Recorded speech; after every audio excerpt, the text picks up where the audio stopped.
Rotaract Club Kormangla, sponsored by the Rotary Club Kormangla. And I've been a part of Rotaract for about 7 years now. And recently, I got an opportunity last year during July to have a ride. Go on a bike ride with the support of IFMR and few other Rotary clubs to go on a bike ride and visit schools all across India, Nepal, and Bhutan. There's a small presentation about it. So I was chosen as the Teach Mission Ambassador because I was traveling all across the country.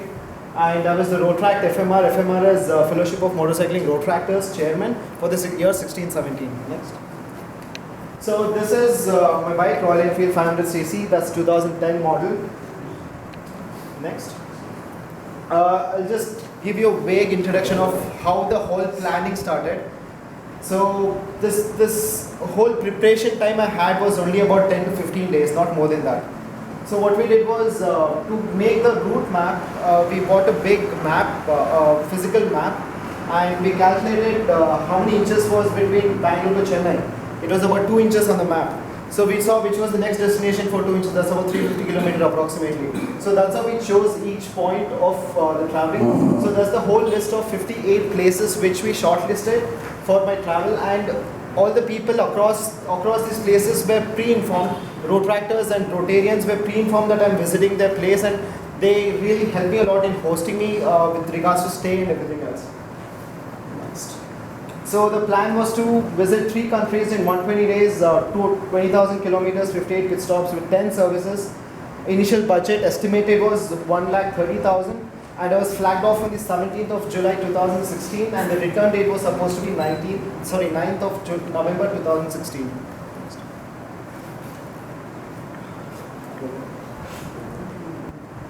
So I believe I do not have to, one more.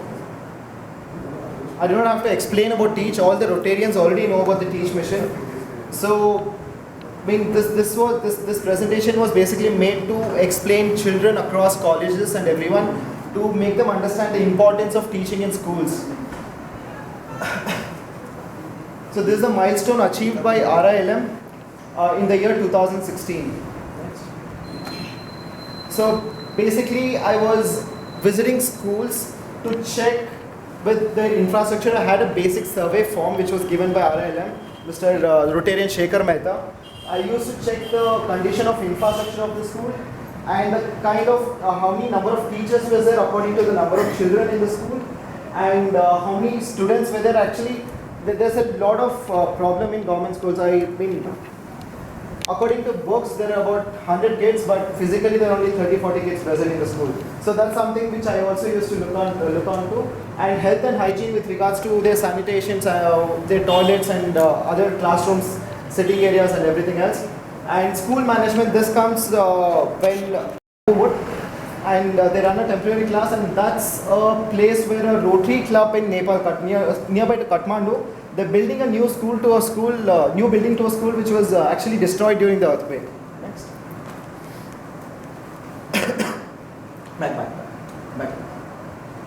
Okay, so this is about the schools and the Teach mission which I was into. Before I go to journey, I need to know if you have any questions or anything about the schools or the Teach mission.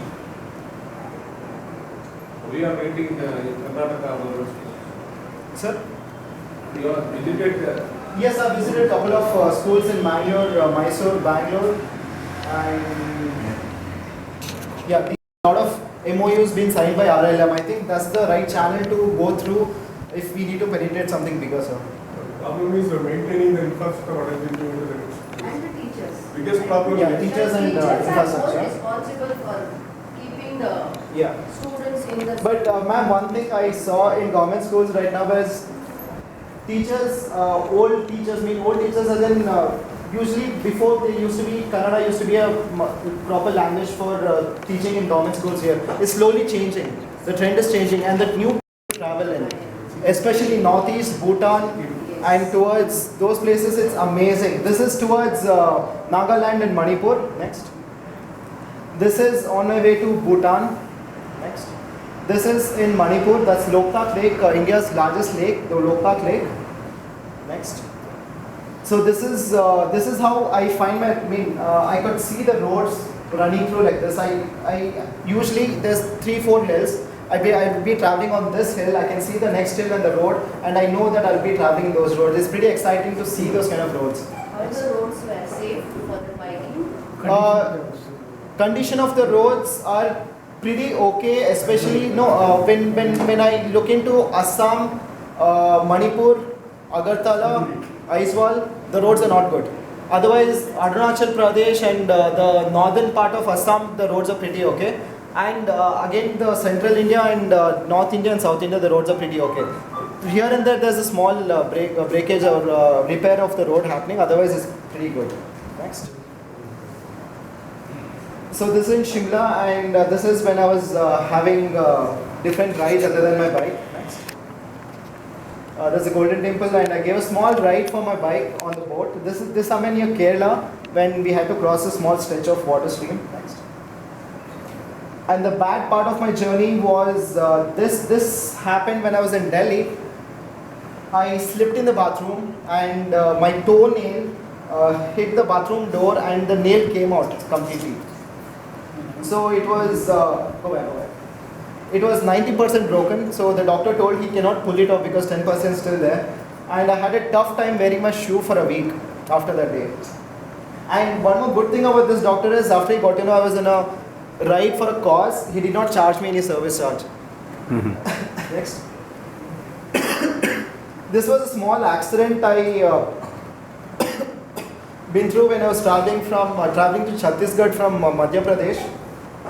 It so happened I usually ride at about 80-90 kilometers per hour, and there was an Activa guy without a helmet. Some other guy sitting behind him. They're talking to each other and coming. And I was right at the center of the road. This guy was on the right side. I thought he'll be going straight.